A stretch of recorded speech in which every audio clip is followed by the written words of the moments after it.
Good afternoon, LinkedIn friends, Value First Nation. Welcome to another episode of Value First Humans with our favorite Value First human, George B. Thomas. Happy Tuesday, my friend. Happy Tuesday, brother. How the heck are you doing? I'm doing great. This is by far my favorite opening because I get to say our favorite Value First human, George B. Thomas. Yeah, I'll I just don't know. throw that out there. I let you do it each time, but I was like, at least I'm human and I might add some value, but. Yeah, that's the thing. This framework, it just let the words do what the words do. Like, let's not overthink it. Yep. And today, we're talking about uh, commitment number 5.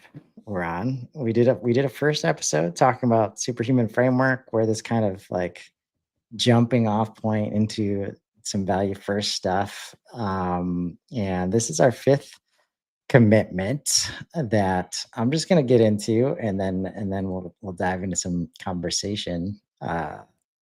Number 5 is we will remove barriers rather than add pressure. We believe naturally, we believe value naturally wants to flow between willing participants when obstacles are removed. We commit to identifying and eliminating the friction points that prevent people from connecting with valuable solutions rather than adding artificial pressure.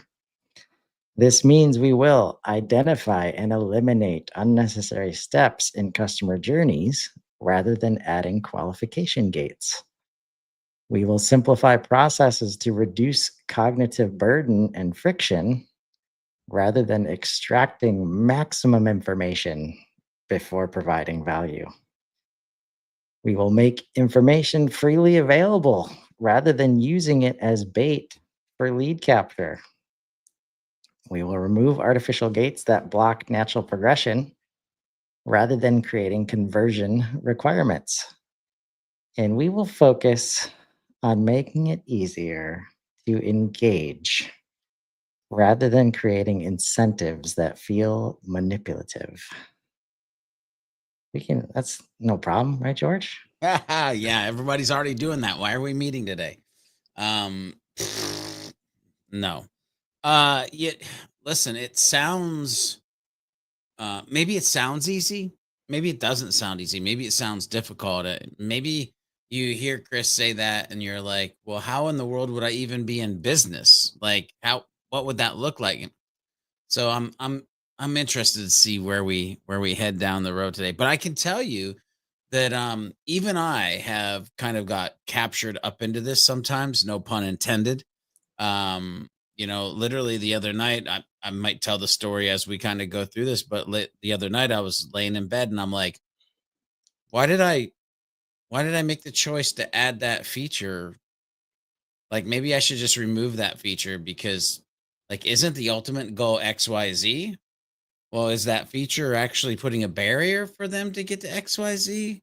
And like and I did it out of habit until I rethought about it. Anyway, so like yeah, I think it's a part of this conversation is going to be about breaking habits and reprogramming your iOS in your brain and in your business to be able to do some of these things that we're going to talk about. Yeah. And uh or let's dive into what see what those barriers look like. I think there's some obvious ones, but also there's some hidden ones too. So the obvious ones, like so easy to talk, so easy to talk about gated content, Yep. requiring forms of value, yet it's still persistent. Like that's why we're here. Like Yeah. we got to get the message through at some point.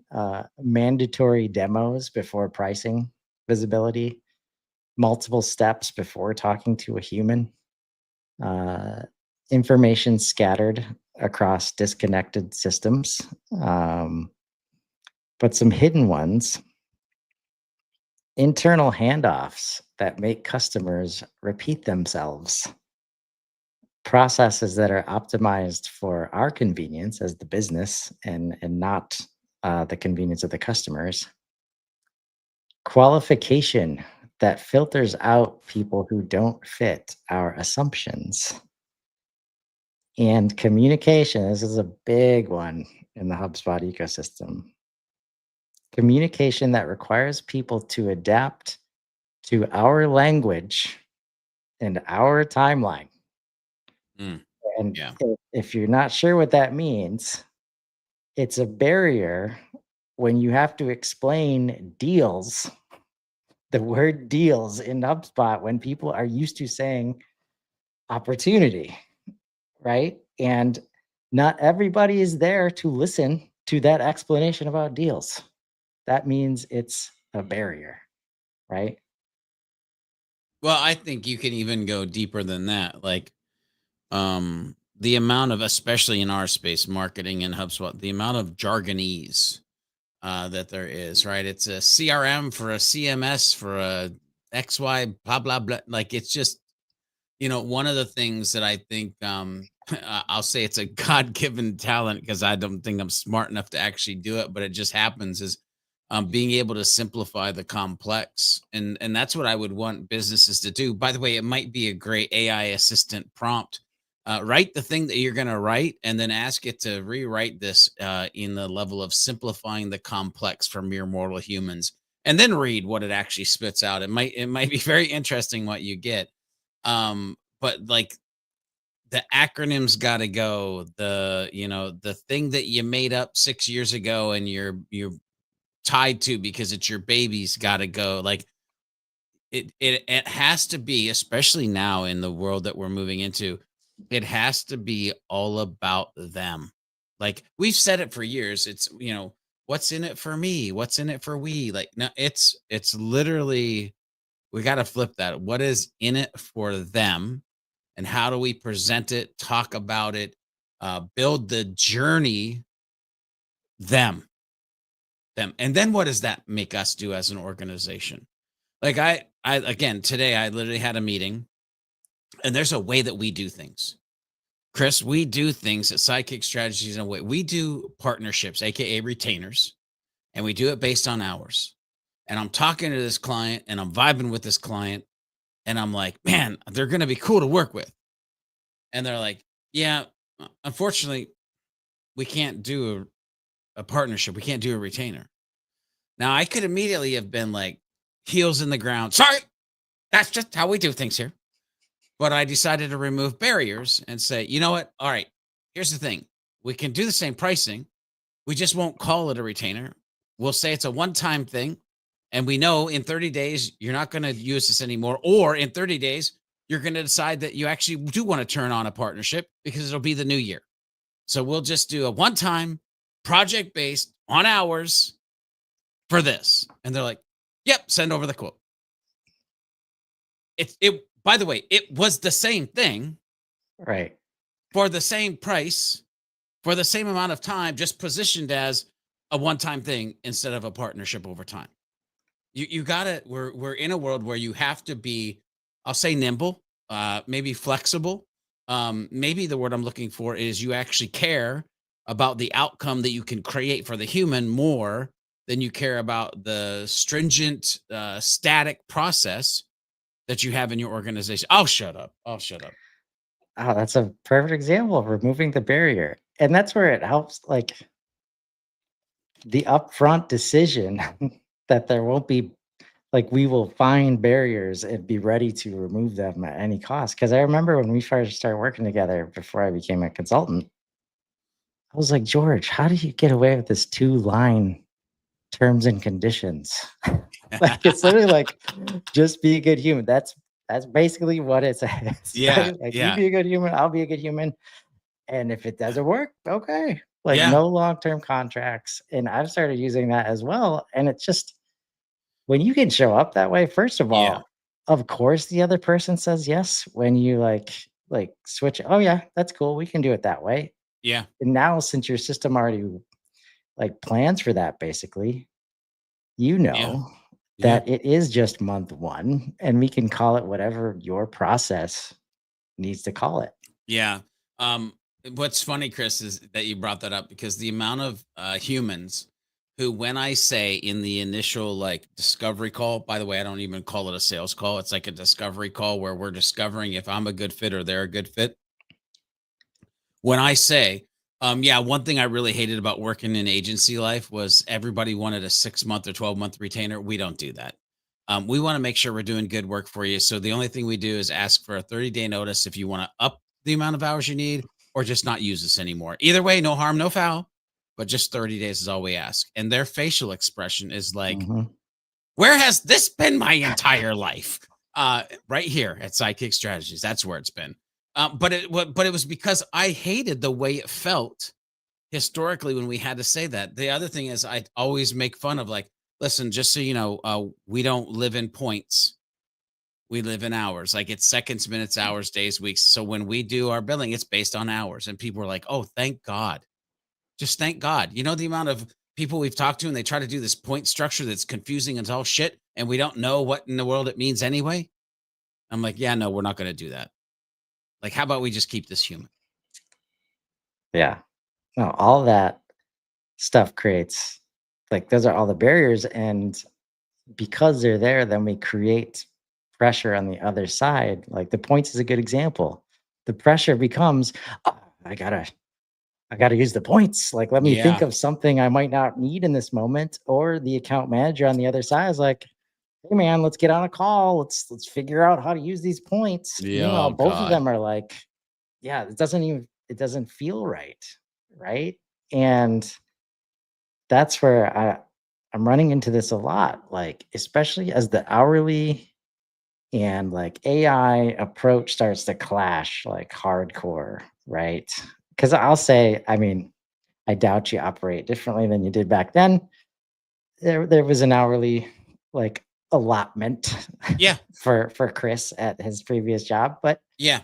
it went up some months, it went down some months, and we never even like talked about number of hours used and the relief, like you mentioned. I've started getting in, finding a way into relationships like that now. Yeah. Just the Can I talk relief, about that? Can I right? talk about that? Yeah. So, because people, I don't want people to think that I'm crazy. And I definitely don't want the people to think that the people that I help are crazy because of what we do. But I can tell you the amount of times that I've had anybody ask, have we used our hours in the last 4 years is maybe one time, one client. And by the way, that client has never asked again, and that client is still a client, just so everybody knows. But when you have, because we're talking about remove all barriers, when you have almost immediate response, that's removing a barrier. Well, it's a mindset barrier of I'm going to communicate with this human and 2 days later or 3 days later I might get a response, right? No, I'm going to communicate with this human and I'm going to get an immediate response. Second thing is, well, they're probably 2 weeks or 3 weeks out or a month out to get to the thing that I'm trying to do. When that thing is done in a day or 2 days and you're like, "Okay, cool, done." Like move on. Now you've removed a barrier. Immediate interaction, almost immediate completion equals massive amount of value. Nobody gives a shit about the hours. Did the things get done in a timely manner that I didn't have to stress about? It was worth triple the price. You see what I'm saying? Like that's where like if you're focused on those things, the things that the humans really care about, they end up not caring about the things that they've historically had time to care about and fuss about when Yeah. you're just doing it the old school way. This is where I'm coming from when I talk about project management, like software and just a whole like I don't know how it stays around with the AI is like if you can remove all these barriers, it's just like a whole world of administration, Oh, goes away. And so much of what we do is like, oh, well, what happens when they ask about this? It's like, well, let's just live so they don't ask about that. Let's just create value. And then yeah. they don't. And then both sides, because the barrier that is hard to measure and quantify and understand is uncertainty. Yeah. And You know how many dreams have died because of the gate of what if? Like there are so many times I've caught myself younger, George, and don't get me wrong, I still deal with some of this, but like, I think I can help these humans, and they're willing to pay a good amount of money. But what if? Maybe I don't. Maybe they're not a good fit for me because what if? No, maybe they're a good fit for me because they're going to push me out of my comfort zone, and I'm going to need to learn something new to complete the thing that they're actually going to need to be completed or need to be done. Right. So like if there were two words that I could help remove from a negative connotation, because by the way, you can what if the good side of this too, but from a negative connotation, if I could remove what if from people's vocabulary and switch it with something of like a needs to learn or a already have a system in place or like something along those lines, I would do it because it's again it's a Yeah, barrier, not external, but it's an internal barrier that we need to remove. yeah. And I like in that, like the other side of that is what if, and then you have a bad answer, and then CYA, like cover your ass. Like Oh God. so that probably could be the because I like that Marvel series on Disney too. What if it's a Yeah. fun Oh yeah. series to Yeah. watch, Yeah. right? Yeah. Yeah. Yeah. So we don't want to prevent that kind of imagination, but Right. humans are also built to ask it in all scenarios, what if, right? And we've built this CYA mentality Yeah. that is a barrier in itself. And just some examples of why we add pressure instead of removing the barriers. Adding another email sequence, easy. Redesigning a qualification process, hard. Uh, Creating urgent messaging, one of the quickest wins in the book, people will tell you. Removing required form fields requires cross-functional agreement. Newsflash, that's not easy in teams that are usually built around this stuff. Um, and so much of this comes with just the trust in being helpful Yeah. and Bro. understanding what's going to come back. Yeah, bro, you know how my mind works and how much I'm like tied into my system at this point. And I need to get things in the moment because they come and I know they're gonna go, and at least I'm documenting it. You brought up this CYA, which by the way, my dad, when I was younger, he used to, son, CYA. Like it's one of those things, it's like, walk it off, CYA. Like there's just some dadisms that we got along the way that sometimes I think we bring those into life and business and maybe or maybe not. Maybe we shouldn't. I don't know. But Chris, I literally went to my assistant and I said, and by the way, I was just being ultra candid. I go, hey, CYA is usually cover your ass. What could it be with a positive spin on it? And so I love that we're talking about what we're talking about today because literally the first thing it spit out was cover your audience. Oh, Focus wow. first on serving, protecting, and honoring the people you help, not just protecting yourself. The second thing it gave was clarify your approach. Before you act, slow down, simplify, and get clear on your plan of why and your next move. After that's like choose your action, create your advantage, coach your attitude, like things like that. But those first two, cover your audience and clarify your approach. I think that's a better new CYA than what we've historically learned along the way. Oh, man. Yes. Yes. And you've mentioned a couple times like the relief that people have related to choosing the removal of barriers versus the CYA. Like Yeah. nobody enjoys those conversations, but we've been through it so many times. And that's painful when you have a trusted relationship. And it's like, oh, we got to get the contract out. I'm going Yeah. through a process right now. And again, these are systems. So not none of this is easy, but you can work together to make decisions to start going in this direction. We have some of the value first crew is working on a relationship, and we just got asked yesterday, it'll take 3 months to approve you guys in our vendor, approvals. Oh, wow. So can you work with somebody that's already approved, like, through an agency? And, like, the immediate reaction is like, "Oh, I don't know, like, how that's gonna work." But then you step back, it's like, "No, it's another possible partner in that agency." Like, Everybody needs coaching in this ecosystem. So it's just an additional avenue versus, oh, are we going to have to run in their systems and we won't be able to do it in our HubSpot? And So it's like, what? no, So right? what? So Yeah. it's funny because when I hear you tell this story, I go, "So what?" And it reminds me of another thing that just rolls off my tongue, because it is who I am and how I am and how I do business. But I've seen physical relief to when I say these words, and I'm like, "Oh, that's no problem. I work well with other humans." My ego has been in check for years. Like, if we need to be in their system, if we need to, work, even if they're not that involved and we're just doing it because we need to check a box to like help you sooner. Bottom line, that two heads are better than one. I play well with humans. Let's get us in the system and get your stuff fixed. And that's I can feel the human right now. Okay, they're not a dick. They feel my pain and they're willing to be flexible and navigate to my needs so that I don't have to be in pain for another 3 to 6 months. Yeah. I'm buying right now. Where do I sign? Right. And like you mentioned earlier, I think there's a little bit of, um, you mentioned focusing on them, like what's in it for them. Yeah. I think you've mentioned Ian Altman's book a couple times, Same Yep. Side Selling. Like, what's in it for us?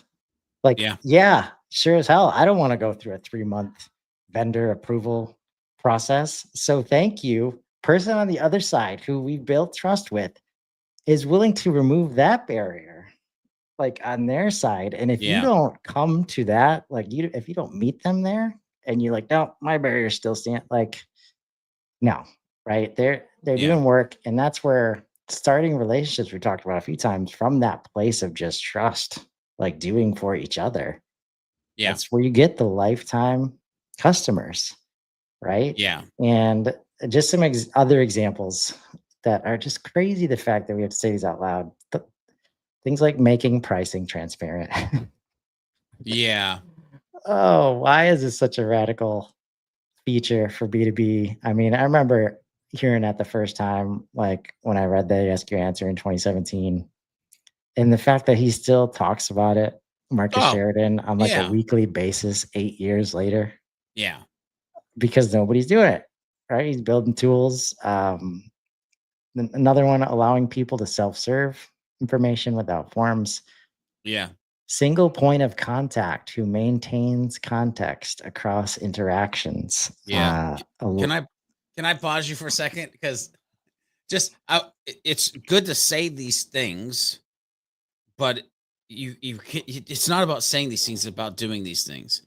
So again, and I'm saying this humbly, but Chris, those three things that you just listed, and I didn't even pay attention to where we're headed, or like, that you're going to say these pieces.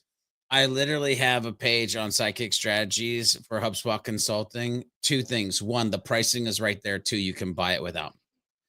The other thing that we've just been working on to transition on Psychic Strategies, the bottom of every single page has the same module on it. And it's everything. The way that you get in contact with us is you book a meeting with me. Every page has that pop up. It's a meeting. We talk. It's human. It's relational.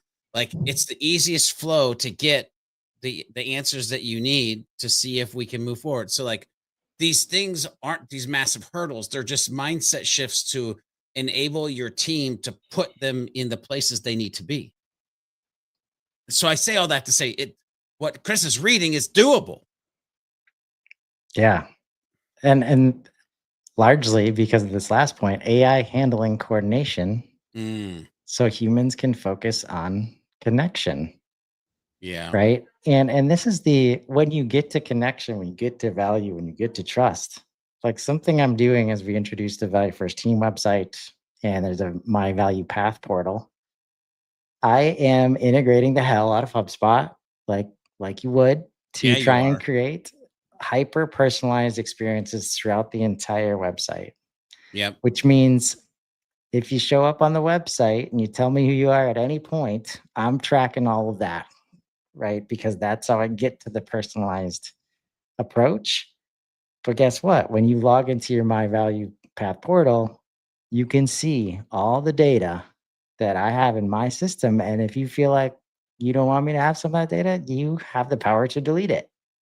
Now, I know most cases you're gonna enjoy kind of the Google situation where it's like, I Yep. like the fact that, I have a lot of convenience in my life, so have my data, Google, right? I have a hunch that you're gonna enjoy the very first experience enough to not even worry about that part, and Yep. the fact that we can show up that transparently is just one of the biggest differentiator around in this moment right now where we know AI can capture data in ways like never before, and people are misusing that data left and right. Yeah.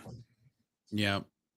There's well, you know, at the end of the day, there's always been good actors, bad actors. I am terrible at reflecting on what bad actors will do, but I'm great at like, well, here's how we can use it for the power of good, right? I would have made a sucky Darth Vader. I would have been a great like, what a Obi-Wan or whoever. Maybe Yeah. I would have probably been a great Jar Jar Binks, but that's a whole nother story. The drunken monkey. Okay, you can if you know, you know. But here's the thing: like the hardest part of all of this that you're talking about is casting off the way that you think it's supposed to be because it's been that way forever. Let me explain. I'm going to go back to one of the easy ones, and it's form conversions, right? So I'm working on this new side project, and the goal is to get people to become kind of not in a community sense, but like a member to this set of tools and this content that they can educate themselves through.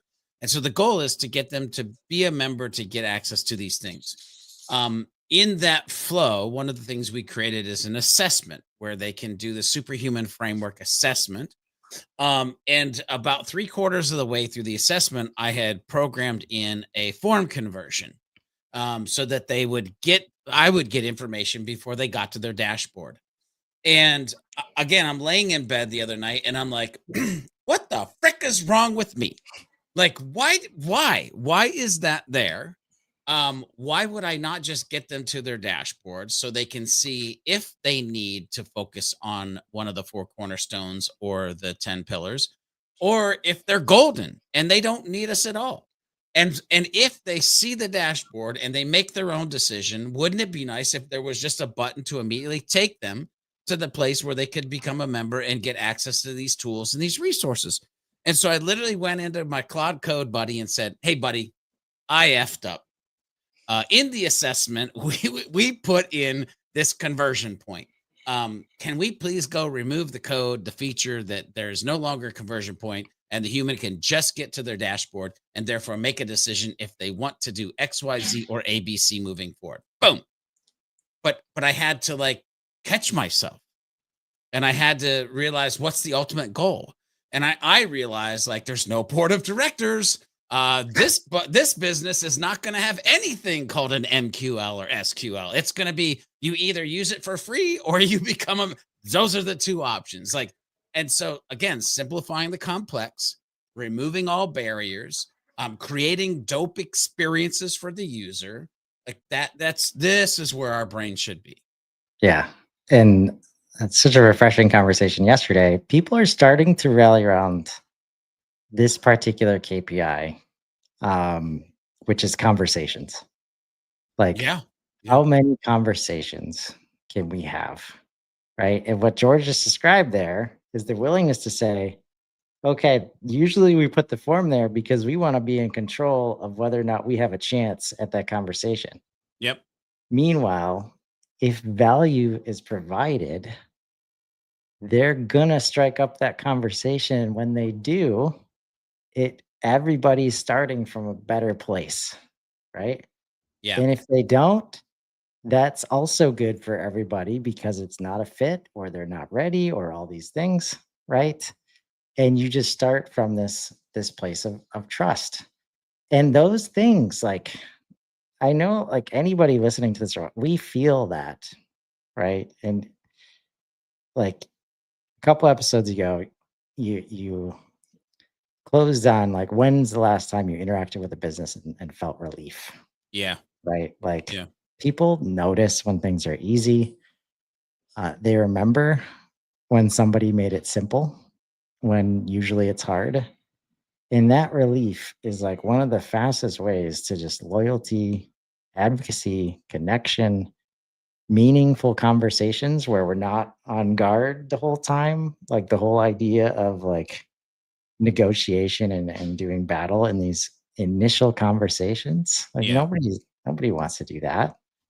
Um, so if you haven't figured it out, very valuable for you to, remove these barriers. Um, so it's got some interesting challenges here for the transformation that we're asking you to make. Because this is how it starts. Just identify one barrier anywhere, right, in the customer experience and remove it, right? And removing it is different from improving it, Mm, optimizing it. Like, this is where it's that form fill. Oh, maybe we just remove this property and then this property and we just ask for no, remove it all together yep. and watch, what happens. Like George just gave you a great example, right? Yeah. Yep. So you've got form fields and forms that don't actually inform the service. It just creates another email, an approval step that delays without adding value, uh, the gate between someone and information they need. And not only do they need, they need it to the point where the process cannot move forward without them knowing that information. Like, it always amazed me. And this is a perfect example of letting your process drive worse outcomes because that's the way we do things. In manufacturing, very common practice still, because we have manufacturer reps and there's regions and we got to make sure everybody gets the right leads. If you want to download a brochure about our product, if you want to learn about our product, you have to give us all this information, like a lot of information, because we've got to route you to the right person, right? Like, how crazy. Yeah. Imagine if you could not just go to the HubSpot website and learn about HubSpot. You had to Well, they go wouldn't be HubSpot. right. That like Salesforce would still be king. It'd be a blue Ferrari and like, an orange junker in the junkyard, but it's not where we live. Like, yeah. And that's the thing. Like, there's been so many organizations just show that it is the true way. Like the things that we're talking about, right? Like, I mean, listen, I did a whole inbound talk that was around like purpose, passion, persistence, love, like as an organization, Patagonia, QDS, like HubSpot, like there's been organizations that show like being different, being human, caring, removing these because you care, removing these barriers that we're talking about. It works. Like it works. Yeah. And almost any of these process steps that exist because we've always done it that way, like ripe for removal. Yeah. Handoffs that force context reestablishment. And I used to like Oh, there's a bro. balance here, right? Because what I was running into when veteran salespeople would give me the reasons why they like hearing it from their mouth, right? There's lots of value in creating those scenarios where it's like we're in a different conversation now. We're in the part of the journey. Yes, we might have asked that question a different way before, but now we have more context. So let's ask it again and let's talk through it, right? Because I'm a different person and I might be able to provide more value in this moment since we're talking about it live, right? That Mm, is very different from just give me your address again because I can't see it in the system, yeah. right? Um, And what you want to watch for, if you can remove any of these, right? It's not about conversion rates.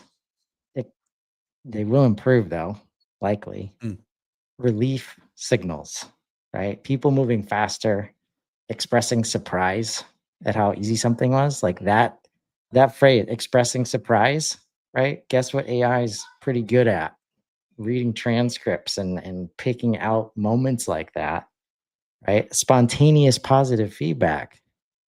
And that's right. I'd like to highlight Super and mm. Matt Bolian's team, like the way that they just share, like demo, like people responding live on demos. That's where for them to take a recorded conversation, there's some agreement with the person involved there. Like they're not gonna just gonna share them like openly on LinkedIn. They're making a choice that that's a part of their strategy, that they know that there are moments like that during the sales process that it would be valuable for them to share with other people. So they go in, you start to build the strategy around it, right? So that it's not a traditional metric, but to suggest that, it's all like emotional and how are we going to track and measure that? You create the scenarios where it happens and then you're ready to leverage it, right? Uh, and that's where when you can shift your focus on that stuff and away from the conversion rates, all of a sudden the conversion rates get better, right? You're Yep. not focused on it anymore. And this is, oh man, I love how this lines up. Almost like I made the framework myself. Uh, with the help of my AI friends, of course. Next week we're talking about recognizing signals, basically what I just described. Like when you can stop the manufacturing and the control and like the pipeline and funnel metrics and all this stuff to say like humans are just a part of a factory and we can process them, you'll start noticing, you'll give yourself space to start seeing all these signals. And guess what, folks? Like HubSpot's already bringing in these signals from the market. And a lot of what Value First is about right now is helping you understand, if you decide you want to start doing, you got the tools. Like technology's there. You just have to decide. We want to start keeping track of this stuff, like authentic interest, like those moments where the salesperson's at the trade show, and they just know. They know they're in like Flint. Like they already know, but there's no forms to fill. That you can sense that the trust and the relief is there right in front of you. We can create moments like that in the digital space too. Uh, because when you remove these barriers, right, it just naturally flows. Um, and those are the kind of signals that are much more valuable than any kind of lead score Oh you yeah. might put together.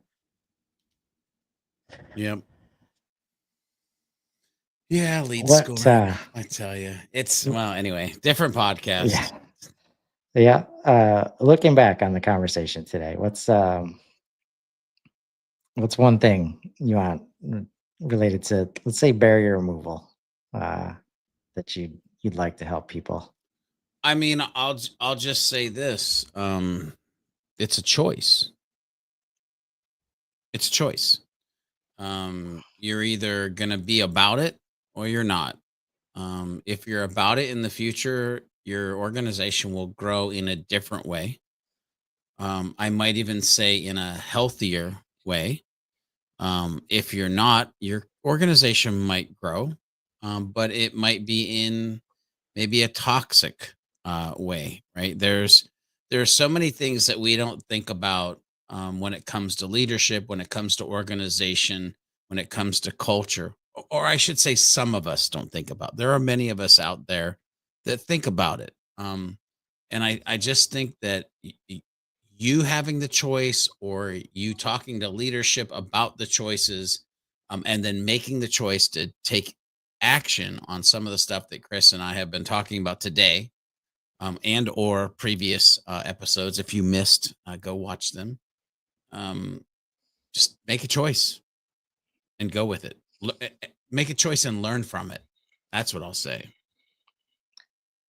And here's a trick I meant to bring up before. I need to bring it up in just every damn piece of content I do right now. Like, if you don't know what choices to make, sit down with your team. Ask the question, do we have a unified customer view? If we don't, what's in the way? This goes just as much for internal barriers as it is for external barriers. Like, what's in the way of us seeing the information we all know we need to see? Right? That can like laser focus you on some immediate barriers to remove, because that'll often relate to the customer experience as well. So until next week, when we talk about recognizing those signals, look at your processes this week, not to optimize them, but to question, whether they need to exist at all. And until next time, thanks so much, George. Thanks, Everybody Chris. have a great Appreciate it. week. Thank you.